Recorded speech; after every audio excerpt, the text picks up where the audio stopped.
Uncle జర మంచి colour ఇవ్వు. అది నెత్తిలకు నోట్లకు ముక్కులకు పోయినా ఏం కావద్దు. ఆహా అట్లనా? ఇగో పట్టు.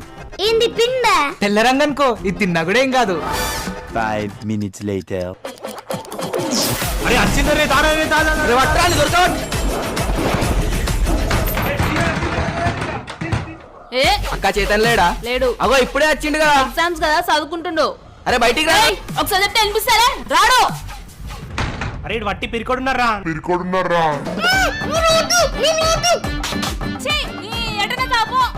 ఏంది ఇట్లనే పోతావా? కలర్ పడితే ఖరాబ్ అవుతుంది. వేరే తెచ్చుకోను. బయట మొత్తం బచ్చగాళ్ళు అలా కలర్ కూడా పెట్టరాదు. Don't worry. A few moments later.